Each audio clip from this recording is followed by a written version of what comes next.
In today's labor market, where we have a lot of people working from home, how do you motivate your employees?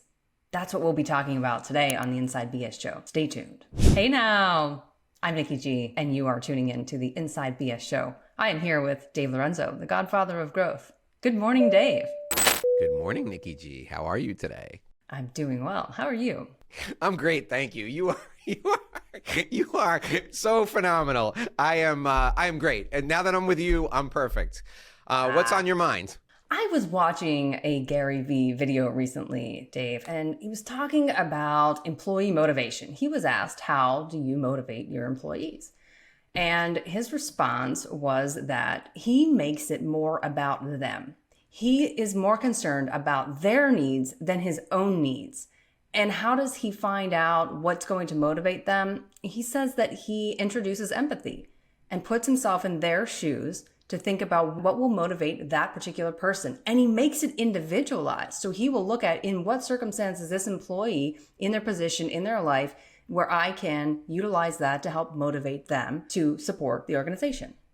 What do you think about that? I like the concept. I like the concept a lot. Here's what I teach CEOs when we talk about leadership influence. I do a leadership influence seminar for CEOs with Vistage.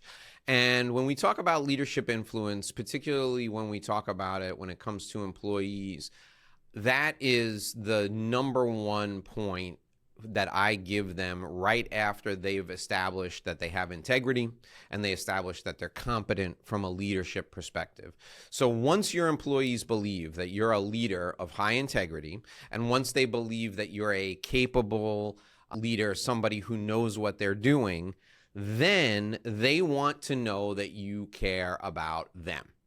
So in opening yourself up to understanding them, you get their buy-in to the fact that you're someone that is invested in them emotionally and invested in their future emotionally. So think about this. You asked me this question about employees. It applies to customers too, but specific to employees. As business leaders, we think to ourselves, the only investment I'm making in the employee is their salary, right? And I hear CEOs say all the time, well, I'm paying him. He should do it because I'm paying him. But that's half the equation. People join a company most often because they believe in the mission and purpose of their company, or they believe in the mission and purpose of their department, or they believe in the mission and purpose of their work group. That's why they join a company. They don't join a company just because it's the highest paid job they can get.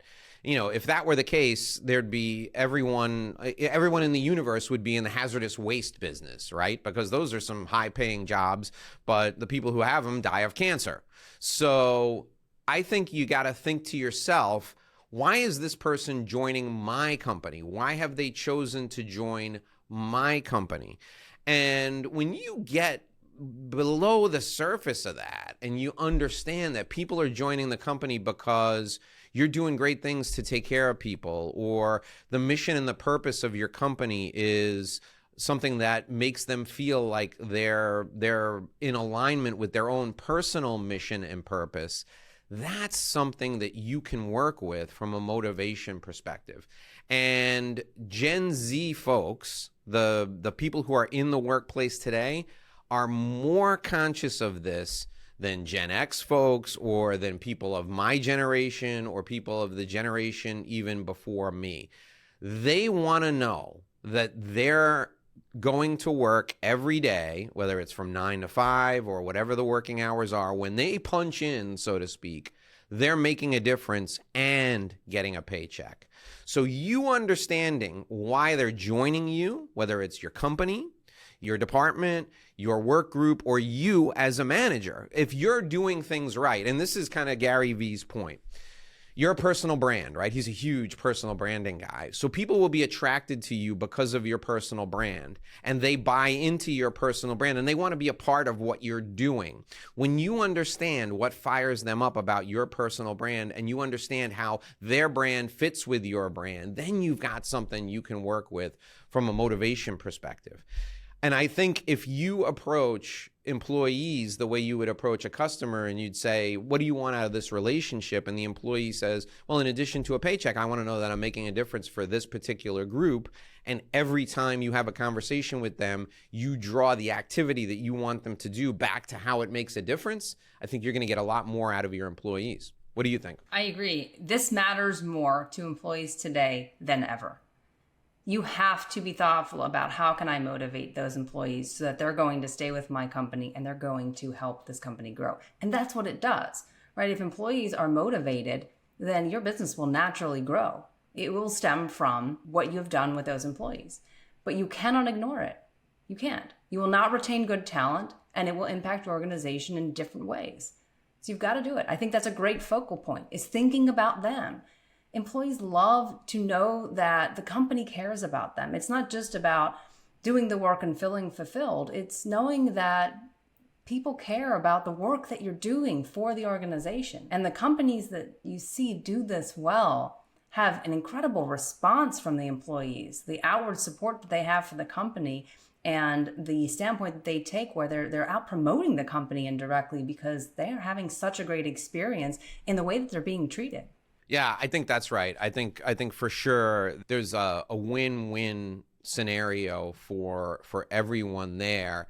The key is, as a business leader, to lead with that empathy and not wait for it to be thrust upon you. Like, so often I see these grizzled veteran CEOs, all of a sudden an employee gets sick and it pulls on their heartstrings, and they immediately spring into action and do phenomenal things to support the employee who's sick or their family. And that's great, but it shouldn't take that. You should be leading with that and bringing them in, understanding what their values are, and demonstrating to them how you and your company are in alignment with the values. And I think that's where empathy really comes into play. You know, let me kind of turn the tables on this and ask you, Nicola, have you had the experience where you're working side by side with other attorneys and there's a purpose or a mission behind a litigation matter that really triggers the people who are working on it, that they're fighting the good fight, right? That they're not just, a hired gun doing something for a big corporate machine. They feel like they're fighting the good fight. And does that make a difference in the effort and the work product that is produced by that team of attorneys? Have you seen that make a difference in the practice of law? I have seen it make a difference. And I think you see it with lawyers, across firms, that you find something you're passionate about and that comes across in the work that you do. It's an immediate motivator, right? You believe in the cause of the case. And most of us take cases because that's the reason behind it, is that we believe in that case and we want to be advocates for it. So it is a motivator. It allows us to really enjoy the work that we do. So it's, you will always do a good job on a case when you work solo, you work with a firm, you just will. That's why we practice law for most of us. It's because we really do enjoy the work. But when you get that case you're passionate about, you're going to just treat it in a different way. It will really come across in everything that you're handling, that you really believe in that case. And it's something that you can be passionate about and use to help motivate you as you're doing the work. Yeah, I think that's right. I think it's smart. It's helping people fulfill their personal mission, understanding what's important to them. I think it's good business. I think it really is, whether it's employees or your clients. I think it's good business, and I think it makes a lot of sense. If you enjoyed today's show, folks, do us a favor. Listen to another episode. Watch another video on YouTube. We'll see you tomorrow. I'm Dave Lorenzo, the Godfather of Growth, and she's Nikki G. Thanks for joining us. Until tomorrow, here's hoping you make a great living and live a great life.